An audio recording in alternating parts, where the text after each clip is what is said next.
Well, this is that little sparkle I mentioned, Frida. She's a little cutums, not made of much. I've never had a small dog before, but she's a rescue dog, and she's going to have a really good life here. She's currently really sleepy because she runs around like crazy. She just goes absolutely insane, and she's learning everything. I only got her yesterday, so she's learning how to get along with the big dogs, right? And she's not scared of much. She's a tough, tough girl. You look at the camera. You gotta learn how to be photogenic. Anyway, I'm gonna let her sleep. But I kind of need her mentally right now. I've had some tough times, some very difficult times, and she's not going to eat much. And I like taking care of her and training her. I'm a pretty good dog trainer, so I think she's going to be a wonderful little dog. Hey! Hi! You're so cutie. What a cutie little girl.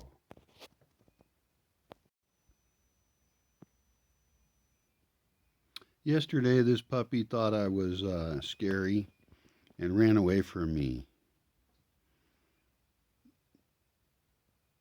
Today, I am her evil human overlord, and she follows me around like a little puppy dog. Right? We're going to be good buddies.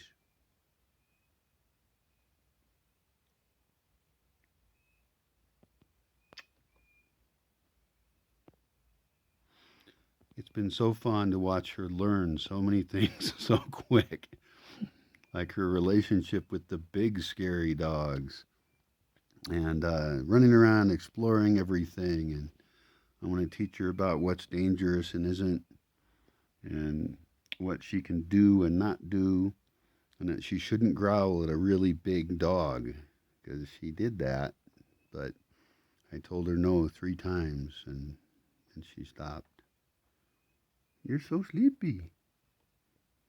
I have to include a video maybe of her going crazy because she runs around so fast. She's not going to get very big. I don't think she is. And if I'm lucky, I'll teach her how to kill pocket gophers because the pocket gophers kill my gardens.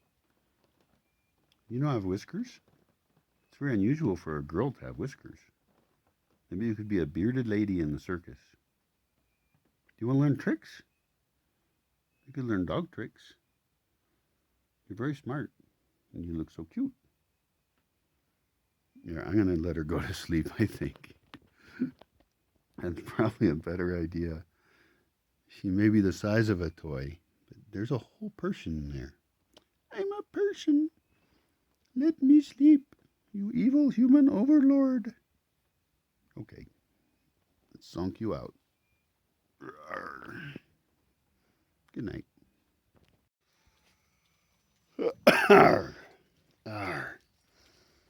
Well, it looks like the hurricane is past.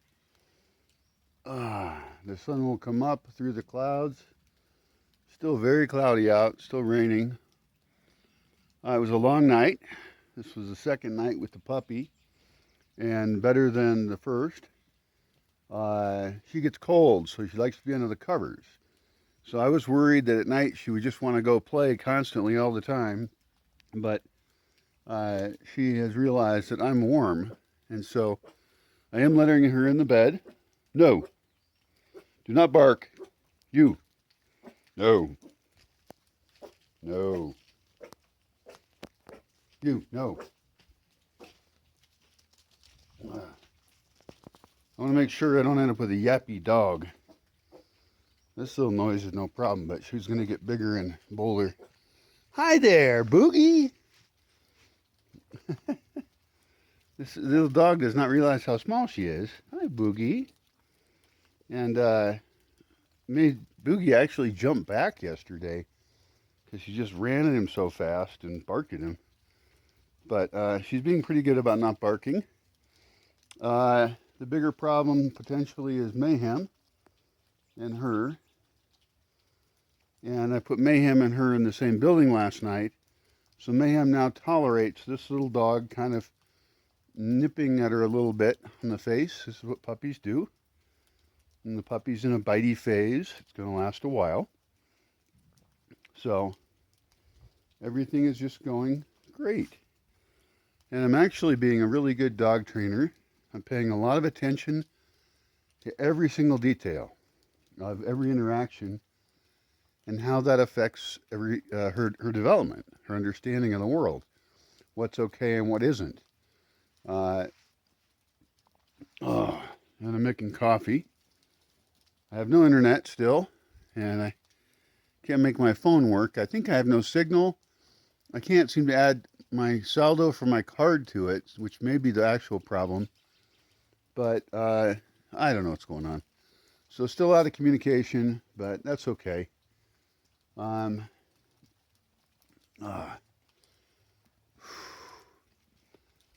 It's great that the puppy's learning so fast.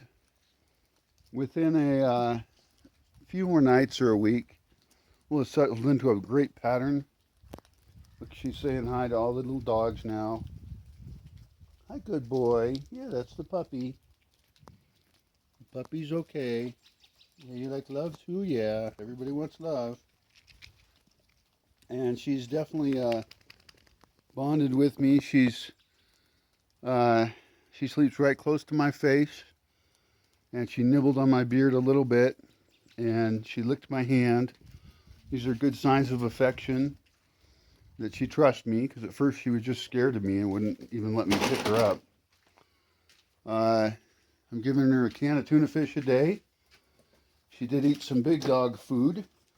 God, she's fast. It's like a little rat running around. Oh my God. Oh, why am I sore?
Now that we have bonded, it's time to have her spend time separate from me, because now she starts to whine if she's separated from me.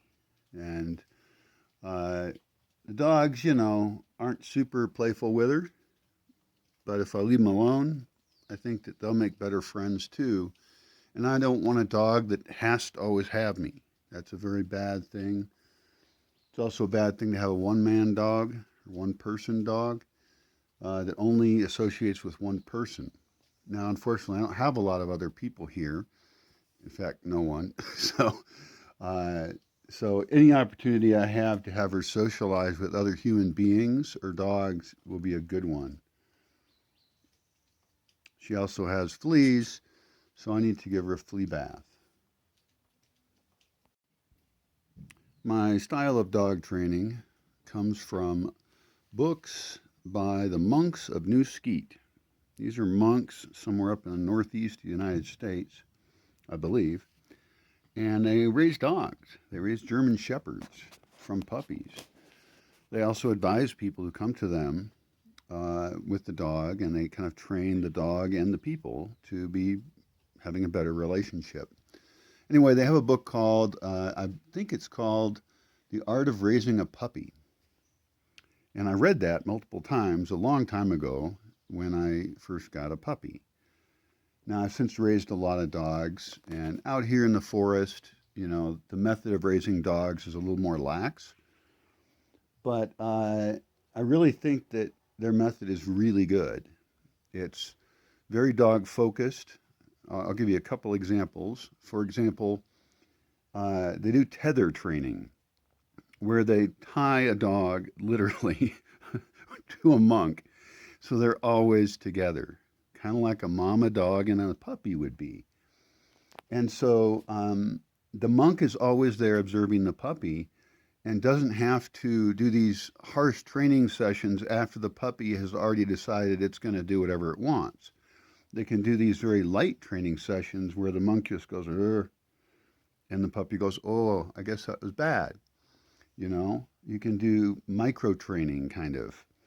And that's what I'm doing with this puppy, you know. Uh, and I've got this puppy at 4 months. It already has some, I don't know its history. So it's later than it should be. Ideally you'd want to do this from the very time the puppy's born and is becoming aware of anything other than its mother. But anyway, it still is sticks in my head that their philosophy.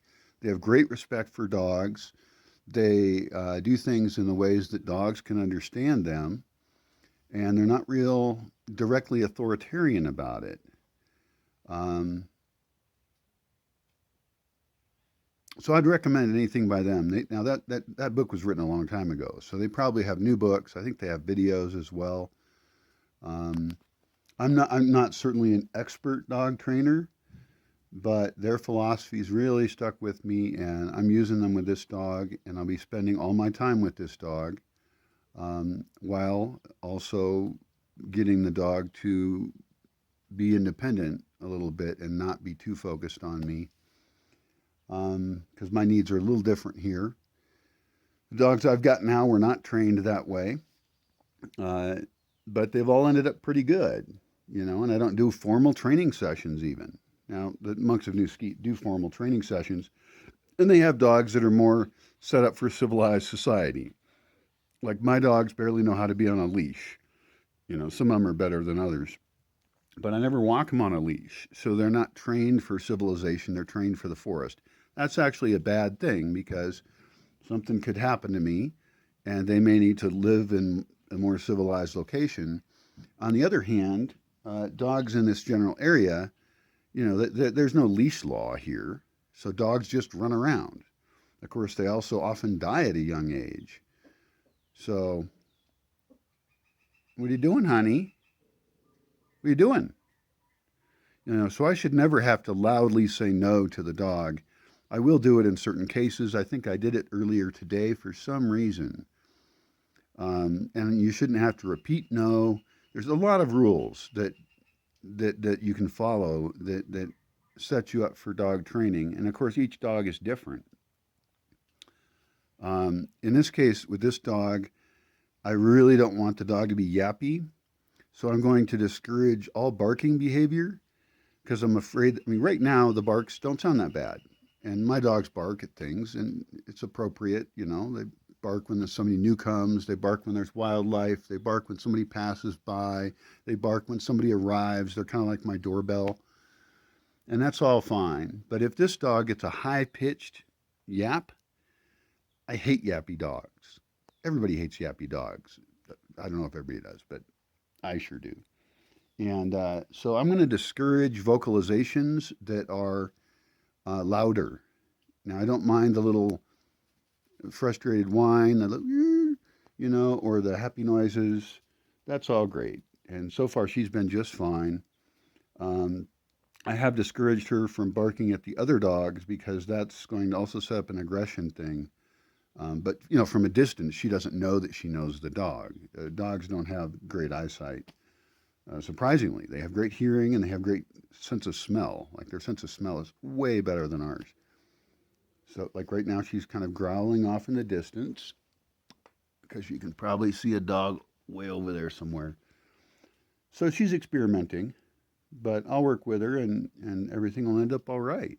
If I'm lucky, I'll have a small dog that is respectable, that is self confident, um, and yeah, she's making those noises and looking at stuff. We'll see how it goes. This is only day 3. And the first day was just all about her not being totally scared of me. So this is really day 2, if you count it that way.